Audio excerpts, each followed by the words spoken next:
Ladies and gentlemen, good afternoon and welcome to Phoenix Education Partners' third quarter fiscal 2026 earnings conference call. At this time, all participants are in a listen-only mode.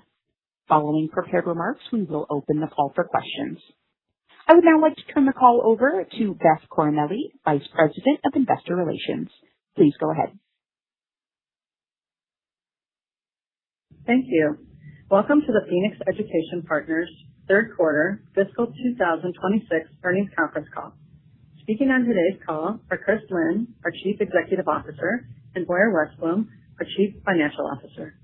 Before we begin, I would like to remind everyone that certain statements and projections of future results made in this presentation constitute forward-looking statements that are based on current market, competitive, and regulatory expectations and are subject to risks and uncertainties that could cause actual results to vary materially. Listeners should not place undue reliance on such statements. We undertake no obligation to update publicly any forward-looking statements after this presentation. The risks related to these forward-looking statements are described in our filings with the SEC, including our most recent Form 10-K, Form 10-Q, and other public filings. We will also discuss certain non-GAAP financial measures. You should consider our non-GAAP results as supplements to and not in lieu of our GAAP results. Reconciliations to the most directly comparable GAAP measures can be found in our earnings release and SEC filings. Unless otherwise noted, comments in the call will focus on comparisons to the prior year period. We also direct you to the supplemental earnings slides provided on the Phoenix Education Partners website. I'll now turn the call over to Chris. Thank you, Beth, and good afternoon, everyone. We appreciate you joining us today as we discuss our third quarter fiscal 2026 results and the continued execution of our long-term strategy. Guided by our mission, we remain focused on helping students achieve meaningful educational and career outcomes through flexible and affordable programs designed for working adults. The pace of change continues to accelerate as artificial intelligence reshapes how people work and the skills employers need. This environment aligns directly with our long-standing focus on working adult learners. For nearly 5 decades, University of Phoenix has helped students adapt, grow, and succeed through periods of economic and technological transformation. Today, we are building on that legacy by continuing to enhance the learning experience, incorporating employer-informed curriculum, and preparing learners with in-demand skills, creating greater opportunities for career mobility. As we celebrate our 50th anniversary this year, we are reminded that our ability to evolve alongside the needs of learners and employers has been one of our defining strengths. That same commitment to innovation and adaptability continues to guide our strategy today. Turning to our results, the third quarter reflected continued progress across our strategic priorities. Revenue and enrollment were generally consistent with prior year, supported by continued strength in retention and healthy growth in employer-supported enrollment. Retention remains one of the strongest indicators of value students place on the University of Phoenix experience. The sustained improvement we've achieved reflects multi-year investments across the learner journey, including technology-enabled support, personalized engagement, flexible learning pathways, and skills-aligned curriculum. Together, these efforts continue to support student retention and the long-term durability of our enrollment base. During the quarter, we accelerated the successful launch of our Built for Real Life campaign, an evidence-based omni-channel campaign that highlights our differentiation through the attributes working adults value most: exceptional flexibility, affordable tuition, and practical career-relevant education, all supported by consistently high levels of student and alumni satisfaction. At University of Phoenix, our AI strategy is centered on 3 priorities: elevating the learner experience, equipping students with the AI skills employers increasingly value, and enhancing how we operate across the university. During the quarter, we made exciting progress expanding AI-enabled learning and AI skill development for students, which I'll discuss in more detail later in my remarks. We also continue to scale AI to drive operational efficiency across the university, including the launch of our One Team Assistant, which provides AI-generated summaries, including status and next best actions to help our advisors best support our students. Our students continue to benefit from skills-aligned curriculum. To date, students have earned more than 1.1 million digital skills badges, providing another way to demonstrate verified, workforce-relevant skills to current and prospective employers. We continue to see growing demand for learners and employers for education aligned with evolving workforce and technology needs. Approximately 36% of our third quarter enrollment came through employer-supported relationships, up from approximately 33% a year ago, reflecting the growing alignment between our educational offerings and employer needs. This alignment is reflected in feedback from employers. I am happy to report that results from a recent employer research survey conducted by the Harris Poll indicated that 98% of employers surveyed reported overall satisfaction with University of Phoenix graduates. During the quarter, we further expanded our work with employers to support upskilling, career mobility, and talent development. University of Phoenix was recently recognized by Wabash, a New York Stock Exchange-listed provider of end-to-end supply chain solutions, as a 2025 Platinum Supplier for its collaboration in supporting workforce development and operational priorities. We believe this recognition reflects the value of helping employers align learning, skills development, and business needs while helping organizations build the workforce capabilities they need to succeed. Looking ahead, we will continue expanding our academic portfolio to meet evolving workforce needs, with new offerings planned across several high-demand disciplines and more flexible pathways designed to make degree completion faster and more affordable. This includes the approval and planned fall launch of one of our first 3-year bachelor's degree paths in the College of Social and Behavioral Sciences and Criminal Justice Administration. In today's workforce, preparing learners for an AI-enabled workplace is central to helping them develop practical, career-relevant skills they can apply throughout their careers. Recent findings from the University of Phoenix Career Institute Career Optimism Index underscore the importance of continuous learning and AI skill development. The study found that about half of workers say AI increases their confidence in pursuing new career opportunities, while more than half report greater confidence in developing new skills and adapting to evolving workplace technologies. Our goal isn't simply to teach students how to use AI tools. It's to prepare working adults to succeed as AI continues to transform the workplace. We are integrating generative AI throughout our curriculum to help students develop practical AI skills they can apply on the job.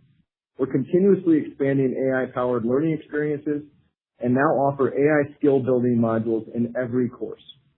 We are currently enhancing teaching and learning through support tools and advanced AI training for faculty, expansion of our Socratic dialogue tool that simulates real-world professional scenarios, and have an AI agent that provides 24/7 support for writing and math. Earlier today, we announced a collaboration with OpenAI, an exciting opportunity to accelerate this work. Working with OpenAI, we plan to advance AI-powered learning, explore collaborative research, and expand access to AI technologies that help working adult learners develop the skills they need for an increasingly AI-enabled workplace. As part of this relationship, we plan to provide eligible students with access to ChatGPT, giving them a hands-on experience with AI as they continue developing those skills throughout their education. As search and discovery continue to rapidly evolve, we remain focused on how prospective learners explore, evaluate, and ultimately choose University of Phoenix as they look for ways to advance their education and careers.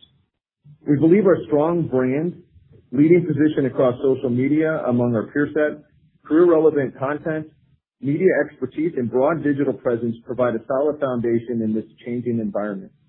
This foundation has provided strong support for adjustments to our digital acquisition strategies to meet the evolving needs of prospective learners who increasingly use AI in their search process. The recent launch of the Built for Real Life campaign has been one of our more successful campaigns and is an important evolution in how we communicate what differentiates University of Phoenix. It has been effective at maintaining strong demand for our brand and is designed to provide authoritative, evidence-based content around the most important decision factors in a manner that influences AI-powered search. We will continue to adapt our approach to meet learners wherever they are making decisions about their education. I also want to briefly touch on the Department of Education's recent fraud prevention initiatives. As I've discussed on previous calls, we support the department's efforts to strengthen fraud prevention and protect the integrity of the federal student aid system. Importantly, the department's enhanced controls and the recent initial data we've reviewed from the department has reinforced our confidence in the effectiveness of the fraud detection and identity verification processes we already had in place. Before I close, I'd like to welcome Robert Brackenberry to the Phoenix Education Partners Board of Directors. Robert brings extensive leadership and governance experience, most recently serving as Deputy Chief Investment Officer for the State of Michigan Retirement System, where he helped oversee more than $170 billion in pension and trust assets for a fund with a long-term track record of outperformance amongst large public pension funds. Combined with a decade of higher education leadership experience, Robert brings valuable perspective, and we look forward to his contributions to our board. As we look to the future, an important part of our growth strategy and capital allocation approach is evaluating opportunities that complement our core business, enhance our ability to serve learners and employers, and strengthen our long-term value proposition. Playing a key role in leading these efforts, I'd also like to welcome Michael Cochran as our Senior Vice President, Corporate Development. Michael brings extensive transaction and strategic advisory experience, most recently as an Executive Director at Morgan Stanley, where he serves as a key leader supporting the company in its return to the public markets. As we enter the final quarter of 2026, we remain focused on executing against our strategic priorities, supporting student success, strengthening employer relationships, and helping learners build the skills they need to succeed in a rapidly evolving workforce. The progress we continue to see in student outcomes reinforces our confidence in our strategy. Supported by a strong financial foundation, disciplined execution, and continued investment in our students, we remain confident in our long-term trajectory and our ability to create value for learners, employers, and shareholders. With that, I'll turn the call over to Blair. Thank you, Chris. I'll begin with a review of our third quarter financial results, followed by updates on our balance sheet, capital allocation, and fiscal 2026 outlook. For the third quarter, net revenue was $271.8 million, compared to $271.7 million in the prior year period. Average total degree enrollment increased 0.6% for the third quarter to approximately 85,300 students, compared to 84,800 in the prior year, with continued strength in retention. Net income attributable to Phoenix Education Partners was $39.2 million, or $1.01 per diluted share, compared to $53.8 million, or $1.42 per diluted share in the prior year. The decrease was primarily driven by higher share-based compensation expense associated with our IPO, which increased $7.8 million compared to the prior year period, an increase in advertising expense, and higher strategic alternatives, restructuring, and other expense. Adjusted EBITDA for the quarter was $78.1 million, compared to $83.4 million in the prior year, a decrease of 6.4%. Adjusted diluted earnings per share was $1.43 in the third quarter, compared to $1.57 in the prior year. Adjusted EBITDA margin for the third quarter was 28.7%, compared to 30.7% in the prior period, primarily driven by higher advertising expense, which increased $6.6 million in the third quarter to support the accelerated launch of the Built for Real Life campaign. This was partially offset by lower bad debt expense due to higher retention. For the first 9 months of fiscal 2026, net revenue was $756.3 million, an increase of 0.9% compared to $749.8 million in the prior year. Average total degree enrollment increased 2.2% for the first 9 months to approximately 84,500 students, compared to 82,700, reflecting continued strength in retention. Net income attributable to Phoenix Education Partners was $65.4 million, or $1.69 per diluted share, compared to $116.4 million, or $3.08 per diluted share in the prior period, with the year-over-year decrease primarily due to share-based compensation expense associated with our IPO. For the first 9 months, adjusted EBITDA increased 1.2% to $188.1 million, compared to $185.8 million in the prior year, and adjusted diluted earnings per share was $3.40, compared to $3.49 in the prior year. Adjusted EBITDA margin for the first 9 months was 24.9%, compared to 24.8% in the prior year period. These results reflect the increase in net revenue as well as lower bad debt expense, primarily due to higher retention. Our results continue to benefit from strong retention trends and disciplined cost management, which we believe support long-term margin expansion, scalability, and strong cash generation. We continue to maintain a strong balance sheet with substantial liquidity and no outstanding debt. As of May 31st, 2026, our cash and cash equivalents and marketable securities were $269.4 million, compared to $194.8 million as of August 31st, 2025. The increase was principally due to $116.7 million of cash generated from operating activities, which was partially offset by $17.4 million of cash paid for dividends and dividend equivalents, $15 million of capital expenditures, as well as net cash paid to settle share-based awards and common stock repurchases. Our capital allocation priorities remain focused on investing in student outcomes, technology-enabled capabilities, and strategic growth opportunities while maintaining financial flexibility and returning capital to shareholders. In April, our board of directors approved and we announced a $50 million stock repurchase program. In the third quarter, we repurchased approximately 135,000 of our common shares for an aggregate purchase price of $4 million at an average of $29.29 per share. As of quarter end, we had approximately $46 million remaining available for repurchases. Today, we announced another quarterly dividend of 21 cents per share payable on August 14th. We expect to continue to pay quarterly dividends in subsequent quarters of 21 cents per share, which equates to 84 cents per share annually, subject to board approval. We also continue evaluating select M&A opportunities that complement our workforce-aligned capabilities, learner experience, and employer ecosystem while maintaining financial discipline. Turning to our fiscal 2026 outlook, based on our expectations for the remainder of the year, we anticipate net revenue will be in the $1.02 billion to $1.025 billion range. While the revised outlook primarily reflects the transitional impact of our digital enrollment strategies as we adapt to an evolving search and discovery environment, we remain confident in the long-term demand for University of Phoenix and our ability to successfully execute our strategy. We are also raising and tightening our fiscal 2026 adjusted EBITDA guidance and now expect adjusted EBITDA to be in the range of $246 million to $250 million. This updated outlook reflects disciplined cost management and the benefits of our strategic and operational initiatives, including technology and AI-enabled capabilities that continue to support efficiency, scalability, and student outcomes. We continue to operate from a position of financial strength, supported by healthy cash flow generation, a debt-free balance sheet, and disciplined capital allocation. These attributes provide the flexibility to continue investing in our strategic priorities while supporting long-term value creation. I'll now ask the operator to begin the question and answer session. Thank you.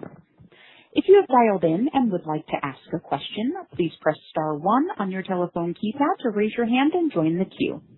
If you would like to withdraw your question, simply press star 1 again. If you're called upon to ask your question and are listening via speakerphone on your device, please pick up your handset and ensure that your phone is not on mute when asking your question.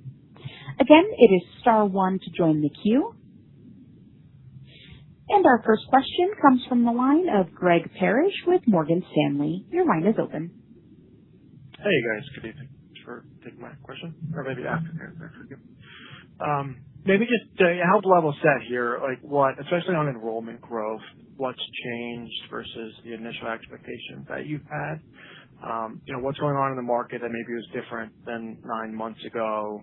I know you talked about search changes, talked about the last quarter. I think that's the only thing you mentioned again today. I mean, is this all search changes or maybe anything else to call out? And what's structural versus what's temporary? Maybe just help us there. Thank you. Thanks, Greg. I'll take that question. really, first and foremost, I think it's important to point out that we're not seeing weaker demand for our programs. In fact, demand for University of Phoenix's brand remains strong. One of the measures we followed for years is branded search on Google. And we can see that we continue to be one of the top 2 brands across the competitive set. And we are top in terms of growth year over year. So the interest is there. As you alluded, what we are seeing is a change in how prospective students evaluate their options. We're seeing longer and more iterative evaluation processes as AI-powered search becomes more a part of the evaluation journey. And that's really the driver of the near-term impact. And what I'll say about it is, we've been preparing for the shift for a long time. So this is a transition. For example, we talked about our Built for Real Life campaign that we accelerated into Q3. That campaign is designed to make our differentiators highly visible. There's many claims across the most important attributes that adult learners care about, from exceptional flexibility, affordability, transparency, career-relevant education, and really consistently high student and alumni satisfaction. And that is one of the things we're doing to make sure that those evidence-based differentiators are put out on the digital platforms in a way that the AI-powered search picks it up and presents us favorably based on those differentiators with our competitors. And so we've been doing a lot alongside those types of issues, but that has created near-term impact. Now, long-term, strategically, we believe this change in the search environment is going to be a favorable thing for institutions that have built credible evidence around their differentiation. And that's where we see ourselves well-positioned in the market. So we see this as a transition, and it's a shift that we've been working through, which is why we modestly reduced our revenue outlook for the year. Now, in terms of other factors, it's probably worth mentioning that we did have a very temporary level of friction on enrollment related to, I mentioned in my remarks, the unusual enrollment activity. That's all really good news for us. We've talked about the control structures we put in place. Those continue to be validated. But one thing that did happen this prior quarter that I've mentioned in previous calls that we were anticipating is the Department of Ed has rolled out their system of new detection and verification controls as part of the FAFSA process. And in that process, they have risk identifiers now that they share with institutions that are signaled at different levels of risk around potential unusual enrollment activity, or what they call potential identity fraud or ghost students. The good news is anything that they flagged in their process, and they flagged all of, or they looked at all of the 2026 and 2027 applications, at which, because we're a non-term, continuously enrolling institution, we actually had over 70,000 applications that had been filled out by either current students or prospective students in the enrollment process. Not all of those students by any means were flagged, but the ones that were flagged were very consistent with our internal controls. So that was a validator that we've got robust controls, and as does the department, which is a good thing. But that did create some friction, because with the new regulations, when students are flagged, institutions are required to take them through a process. And because they did a look back, we had sort of a one-time process at which we had to work through these students. And that's behind us, and I wouldn't say it was anything meaningful. I didn't mention in my remarks as a result, but given you asked the question if there was anything else related to what we communicated, that was another factor. Yeah. Okay, fantastic. And maybe just taking all that forward, and then maybe just a refresh on thinking how you think about, in your team, the long-term growth rate of this business. How do you see that evolving? And then as we go into 2027, do you expect to, be within your long-term framework in 2027? Yeah. Well, we're not giving the outlook for fiscal 27 on this call. We will be sharing that on our next earnings call. But in terms of the long-term outlook, we still feel that our previous communications on the long-term outlook for the business are consistent with today. We are in the middle of a shift in how search is conducted, but it's worth saying that we've set a very strong foundation. Most importantly, our brand demand is high, and that's really a paramount matter. And then it's really about setting up our differentiators in a way that search engines that are being utilized by prospective students can pick up our differentiators. And like I said earlier, we think over the long term, this is actually going to be a strength for universities that have clear differentiators that they've earned in the marketplace. We see satisfaction across all the key attributes that adult learners care about, most importantly, the relevancy of our curriculum. So we think that that's going to play out in a positive way over the longer term. And so we feel good about where we're at. The other thing worth mentioning in terms of the near-term impact is we have other channels that continue to perform very well that have no impact on AI search. We're seeing healthy growth in our B2B channel. We continue to expect that to grow because we've not only been very effective with our account management processes across our 2,500 plus employers, we continue to build more strategic relationships with employers, like the example I shared with Wabash in my remarks. And so that will continue to drive success.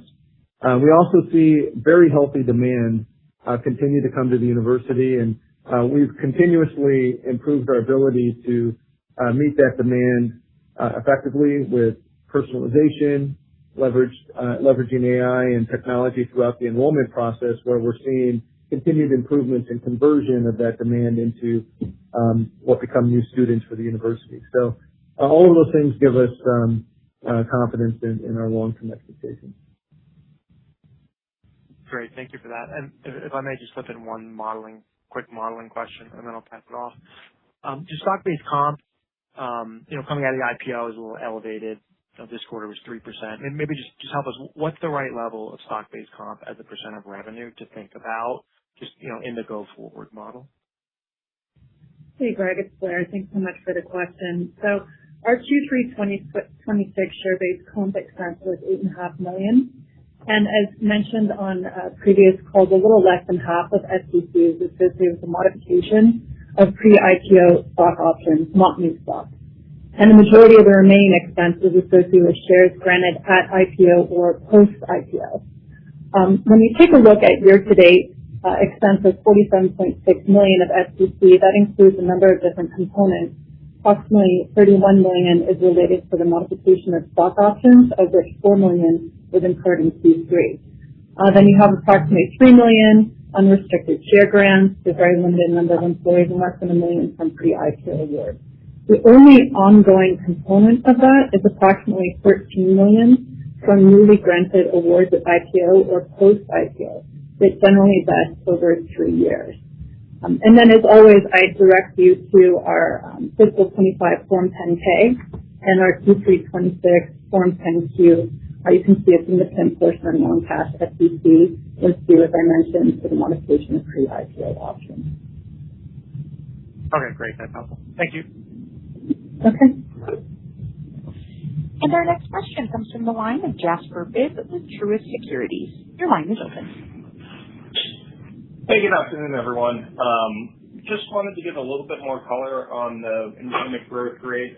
I think in the prepared remarks you talked about strength in retention, kind of supporting the 1% enrollment growth. I know you don't disclose it, but could you provide a little bit of color on what you're seeing in new starts so far this year and in the past quarter? Yeah, well, we don't disclose new starts. So one thing that I'll point out, Jasper, that we've mentioned on past calls is from a revenue growth perspective, we did have a higher propensity of students that didn't retain beyond the earlier courses last year. I kind of walked through the background on that and shared that we were not experiencing that coming into this year. And that has been consistent, and the impact of that from a year-over-year revenue growth rate was anticipated to be higher in Q2 and Q3. So that masks a little bit of the actual growth from a revenue perspective. In terms of new student growth, we feel good about the demand we're seeing. We do have this near-term impact as we have been navigating some of these early changes in search. But as I said earlier, we feel good about the demand we're seeing. We also feel good about the response that we've had. I mean, one thing that's worth mentioning is we've planned for a lot of the response for a long time right now, knowing that search is changing, and we're seeing the impact of the foundational changes we put in place to make sure that we're getting picked up properly with our differentiation in AI-powered search. And we manage that across thousands of prompts, and we can see the traction as we shift into this new environment. So, we see strong demand. We're seeing good progress there. And I would just caution you to look at the growth rate overall for revenue this quarter as being a little bit masked by that year-over-year issue I mentioned earlier. Makes sense. And then I had an expense question. I think the advertising expense grew about 16% year-over-year in the quarter. I know that can bounce around a little, but can you just talk about maybe the drivers of the increase in advertising this quarter? Was that kind of related to the AI shift you talked about, and you expect, I guess, the spending on advertising to moderate at all in the fiscal fourth quarter? Yes, certainly, Jasper. We incurred $6.6 million higher advertising expense in Q3 versus the same period prior year, and that's as we adapt to changes in how prospective learners discover, evaluate, and ultimately choose higher education. We did ultimately make the decision to accelerate the Built for Real Life campaign, which is designed to differentiate University of Phoenix for work and adults while strengthening the top of the funnel awareness and consideration.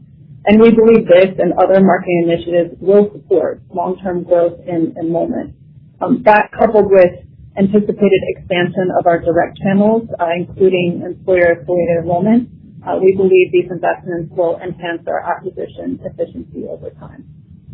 Yeah, one thing that's probably worth mentioning is the acceleration of that Built for Real Life campaign. That was actually pretty phenomenal work across our marketing team. The reason we did that, that was planned to be launched later in the year, closer to fall.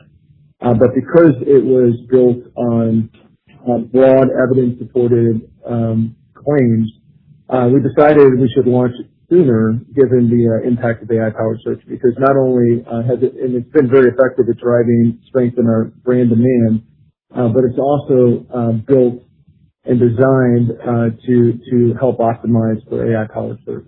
So that was, we did spend higher, but part of that was accelerating that decision earlier in the year. Got it. That makes sense.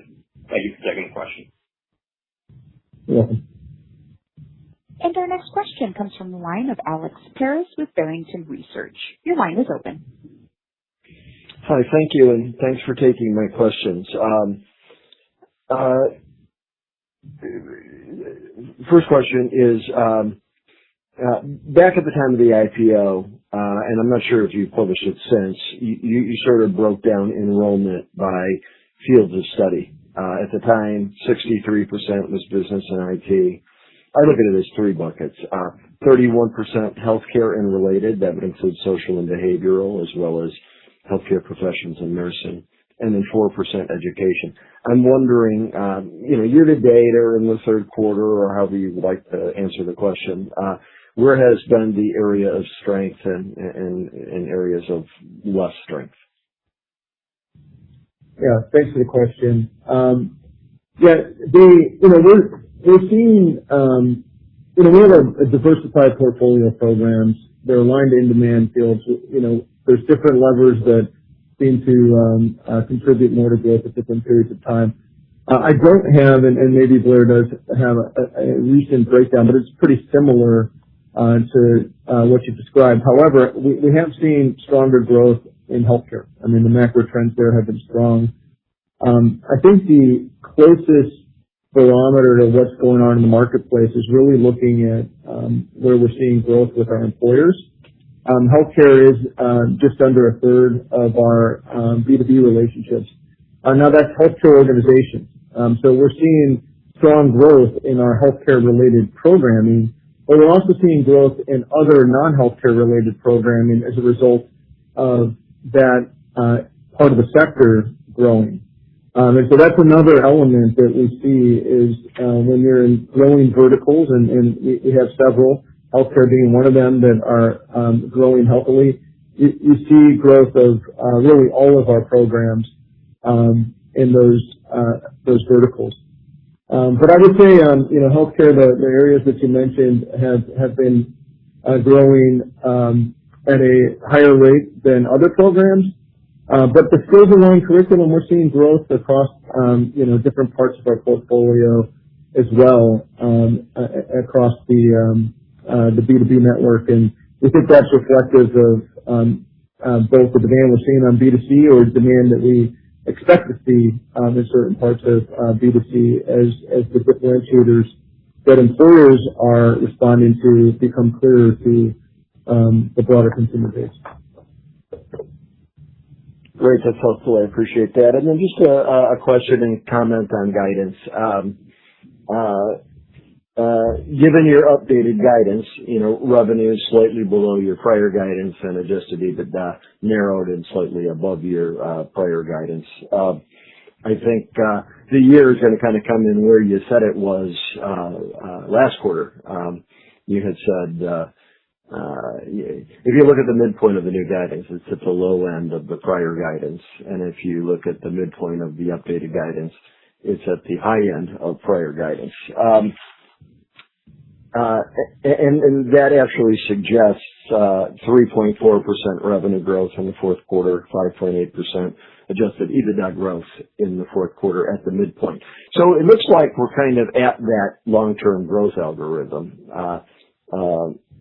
Mid-single digit top line, maybe a little bit below, and then mid-single digit plus earnings. Is there any reason to think that long-term algorithm wouldn't hold for fiscal 2027?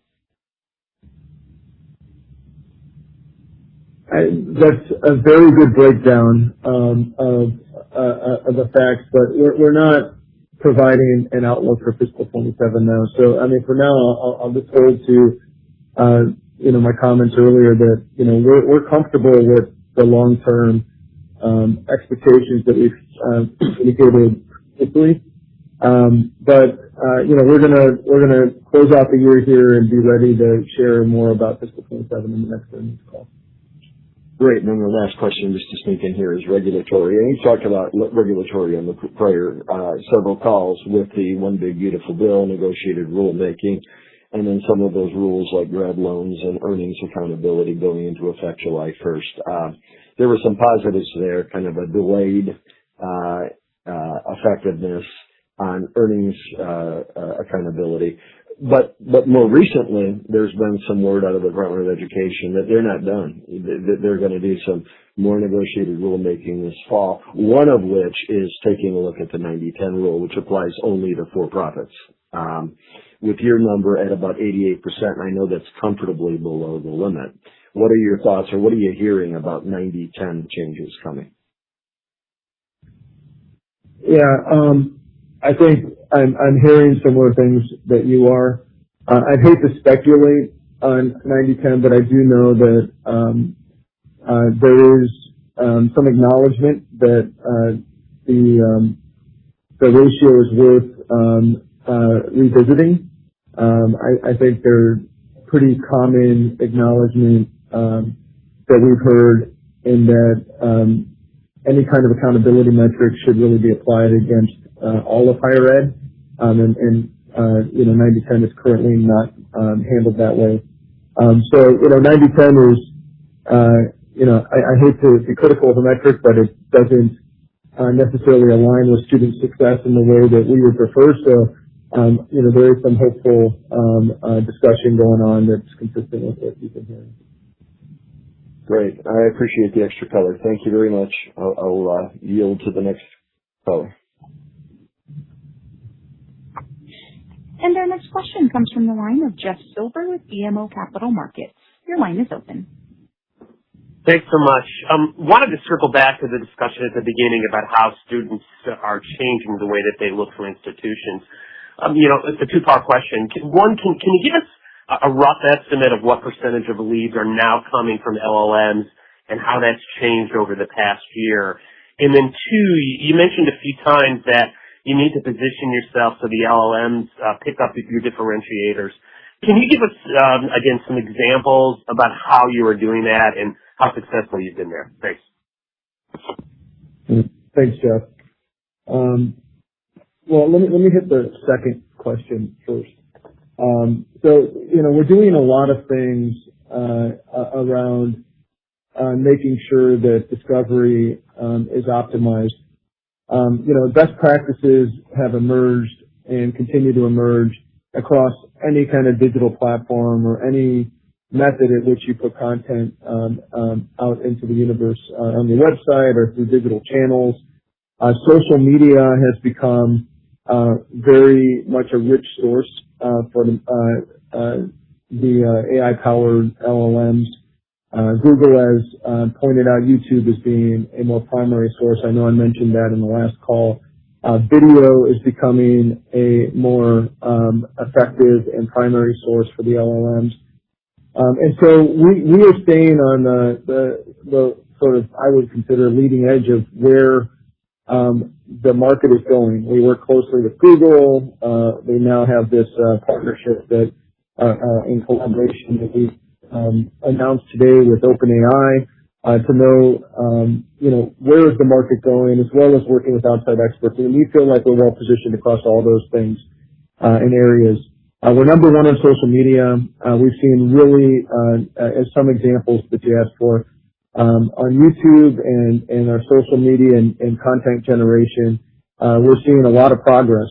And we measure this stuff carefully. There's thousands of prompts that are really important to adult learners. We monitor those regularly and correlate them to these activities to know what is working, and that's where we're seeing the traction. LinkedIn is another rich source. LinkedIn is a great source for us. We have a very strong engagement. A lot of that engagement is built around clear differentiation, not only the claims that we can make across critical attributes that matter to adult learners, but our alumni and students engage around their experience at the University of Phoenix, and that more and more gets picked up by the LLMs. In fact, we have 750,000 people on LinkedIn that report either graduating or having attended the University of Phoenix. There's many more examples that I can give you, but we've got a pretty broad set of initiatives that are really optimized to increase discovery. And again, over the long term, we think this is going to be a very positive thing, because if you have clear differentiation, that's going to be a benefit as AI presents that differentiation more and more clearly to prospective students over time. And then in terms of the percentage of leads, it's difficult to give you a percentage. What we are seeing is, we have a tremendous amount of demand that comes to us, and what we do is we look at how that demand engages with us at a very detailed level. Some of the changes, just to give you an example, is we may have demand that historically came through a search channel, and then they came to our website and they may start an application. The change may be that we have demand come directly to our website. We can't point in all cases to the LLM that they came from, and then we see that person come to the website multiple times before they start an application. So when I say that it's become a more iterative and elongated process, we're seeing that type of behavior with a percentage of the enrollment. So it's pretty intensive. We can see the visibility, which is good because we can react to it and make sure that we're providing experiences that help us provide those incoming and prospective students with what they need, and respond to the changes in how they shop. But I can't necessarily give you a percentage. It's not necessarily a huge percentage that has shifted, but any shift in the process is something that we need to adapt to in the near term, which is what's occurring right now. All right. Thanks so much. You're welcome. And our next question comes from the line of George Tong with Goldman Sachs. Your line is open. Hi, thanks. Good afternoon. You talked about initiatives to make sure your differentiation is getting picked up by AI-powered search. How long do you think it'll take before AI-powered search produces results that are similar to or better than traditional search?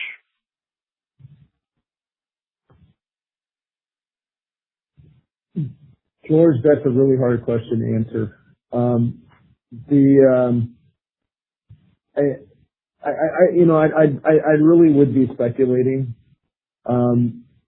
It's what I can say is, and I think this is been pretty encouraging sort of early days here, is we can see the impact of the things that we're doing to improve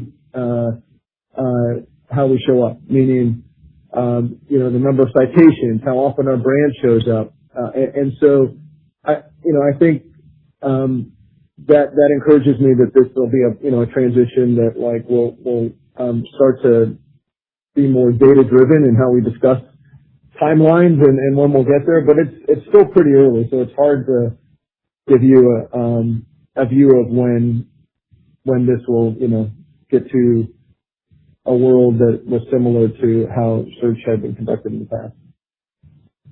Got it. Okay, that's helpful. I think the thing that is probably pretty obvious is, one of the benefits of how search occurred before is it was purely on your ability to market claims that you can make, and for us, that has always been a strength. It continues to be a strength because we have strong evidence-supported claims, and we've been great at marketing those claims.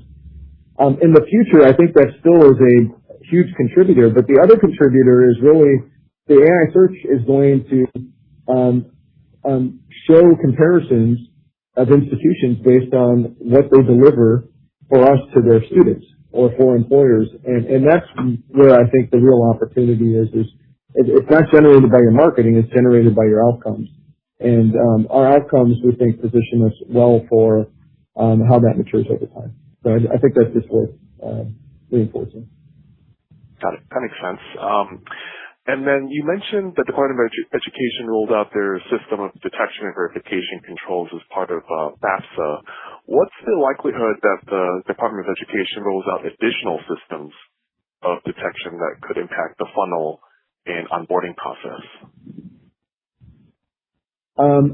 I think the department is likely to continue to bolster and enhance their control structures, either to make them more efficient or to adapt to an evolving sort of threat environment. We've been doing that for quite some time now. You have to be adapting. You have to constantly be improving.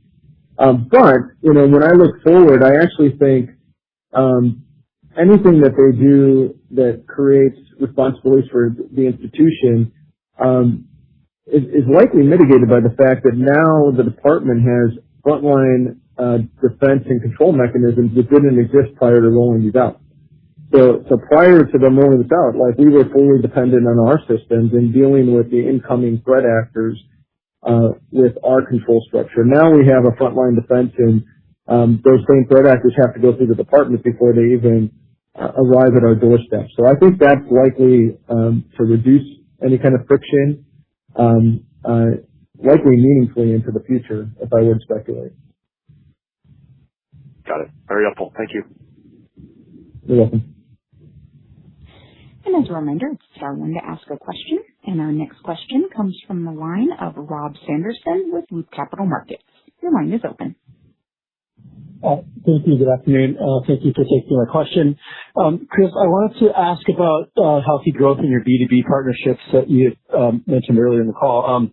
A couple of questions on this. Is the expansion of your managed accounts having kind of the expected stimulus on enrollment here?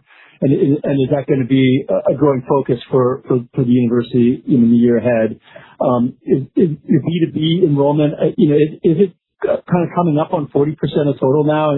I mean, it's been a while since you've had an update. Is there anything you could point us to on that? And then could you also give us a sense of impact to revenue and profit contribution as your enrollment mix continues to shift to this channel?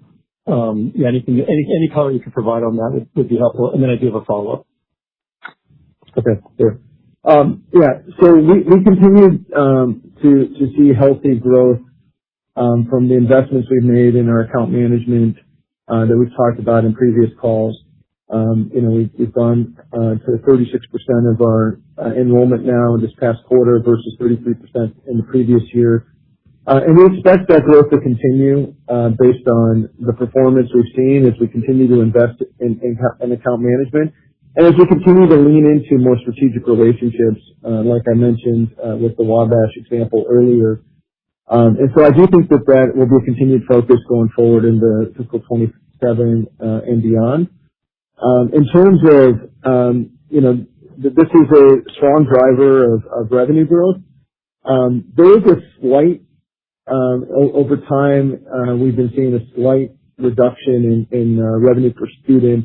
However, when you look at the profitability dynamics of our B2B channel, these students tend to retain and complete at higher rates. So the profitability has been very similar when we have done point-in-time measurements in the past. And we think as the channel gets more and more efficient, as we're able to expand through account management, that the profitability dynamics likely over time in the B2B channel are going to likely improve versus the lower revenue that we receive from those based on the discounts that we provide under the tuition assistance programs. So we think that the demand dynamics and trends are strong there and will continue into the future. Okay, perfect. Thanks, Chris. And then a follow-up. I wanted to ask a little bit more on your AI initiatives. Can you talk about your tech platform investments? I know that was a big focus, prior to the IPO, and just, how does that help the university move more quickly on implementing these AI initiatives? And do you think that gives you, is it a large differentiator, medium differentiator? Like, how does that better position you compared to other education providers? And then related, does your OpenAI collaboration, does that give you an opportunity to align even more deeply with your B2B partners? Like, is there some extra layers of potential synergy between bringing these companies together? And just, how important is sort of your AI strategies to your sort of longer term vision? Yeah, thanks for that question. We're really excited about our vision of where AI can take us across the university. We're focused on three key areas where we think AI will continue to be transformational in us pursuing our vision. And the first area is just improving the learner experience based on the tremendous investments we've made in our data foundation and tech foundation. And also, secondarily, is just driving operational efficiency in how we deliver education and how we continue to get students better outcomes while reducing the cost to deliver those outcomes. And then the third area, and in my view, the most important, is our ability to equip adult learners with the skills that they need in a workforce that is being heavily impacted by AI. We embraced AI in the classroom early, ethically and responsibly. We've woven AI into all of our curriculum. We've included skill development in every course that a student takes, and we're building more deep integration of discipline-specific AI assignments across all of our curriculum.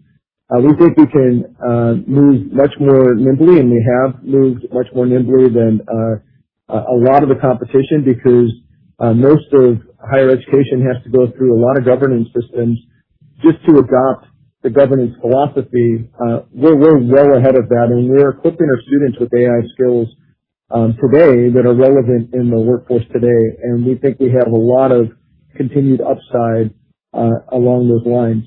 OpenAI, this collaboration, we view it as very strategic. It accelerates all of these efforts. OpenAI is, obviously one of the, primary pioneers being utilized by the workforce. And so part of this agreement is simply providing those tool sets to our students and our faculty so that we can more deeply integrate those tools into our curriculum. But more importantly, we're going to collaborate with OpenAI on curriculum, on skill development, on pathways to the workforce. We look forward to finding ways to conduct research to really make sure that we're equipping adult learners with the skills they need today and into the future. And then on the back end, we've been using OpenAI as a primary tool for quite some time now.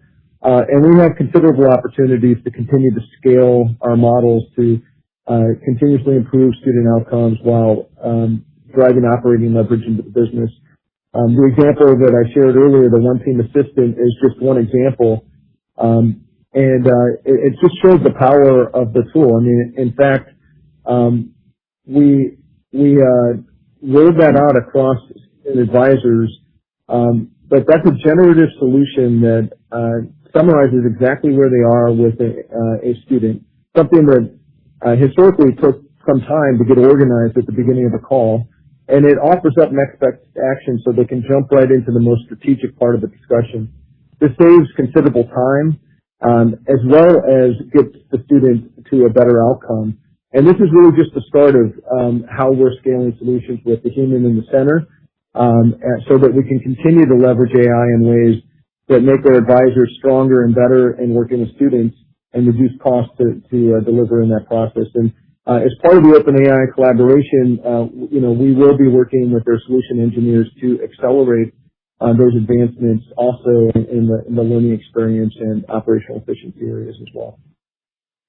Great. Thanks for all that, Chris. You're welcome. And our final question comes from the line of Jack Slevin with Jefferies. Your line is open.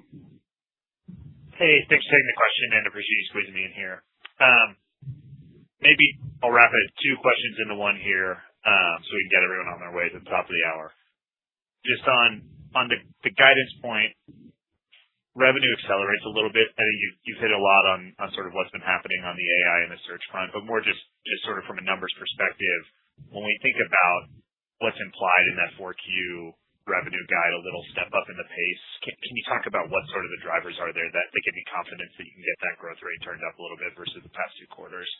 And then the second question, just on the buyback front, only $4 million of the $50 million authorization. How are you thinking about pacing, and how quickly could you push that if you decided to really, pull the lever, so to speak, on that front?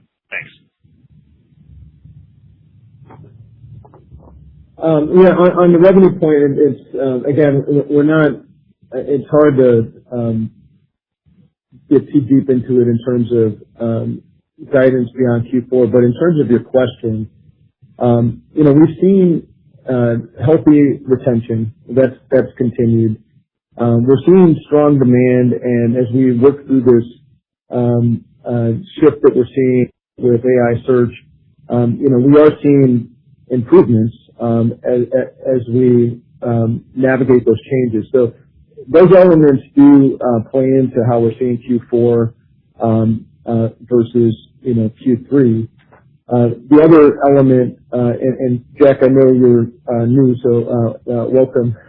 And you may be familiar with this, but we did have revenue that was generated again last year for a higher propensity of students that were coming into our risk-free program, which we offer to students with higher risk characteristics, sort of a try before you buy. And the students that made it through that last year, we had a higher propensity drop from the institution in earlier courses, and so that's showing a little bit of a softened growth rate in Q3 and Q2 that versus Q4 where we didn't have that experience year over year. So that's just another thing to keep into consideration. In terms of the other question on the buyback, I'll hand that over to Blair. Yeah, thanks, Chris. Zach, great to meet you virtually. Appreciate the question. I'll just touch briefly upon our capital allocation strategy. Our priorities really remain unchanged, and as discussed on this call, we are continuing to invest in student success, technology, and other initiatives that support our long-term sustainable growth. We do maintain a strong financial position with approximately $269 million of cash equivalents, and marketable securities, and no debt, as well as a revolving credit facility that provides for additional flexibility. We do remain committed to returning capital to shareholders through our quarterly dividend and share repurchase program, and as mentioned, we currently have $46 million in capacity. Any consideration of accelerating our buybacks, we would think about float as well as volume considerations, so we'd be very thoughtful as we approach that. And then obviously, as has been discussed, we want to continue to evaluate M&A opportunities that complement our long-term strategy, enhance our capabilities, and create long-term shareholder value.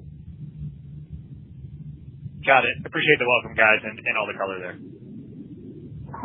Thank you. Thank you. And that concludes our question and answer session. I will now turn the conference back over to Mr. Chris Lynn for closing remarks. Okay, thank you everyone for your questions and for joining us today. Our strategic priorities remain centered on student outcomes, employer engagement, and preparing learners for a rapidly evolving world of work. Those priorities continue to guide how we invest, innovate, and execute as we create long-term value for learners, employers, and shareholders. I want to thank our faculty and team members for their continued dedication to our students and their commitment to helping working adult learners achieve their educational and career goals. Thank you for your continued interest in Phoenix Education Partners. And ladies and gentlemen, this concludes today's call, and we thank you for your participation. You may now disconnect.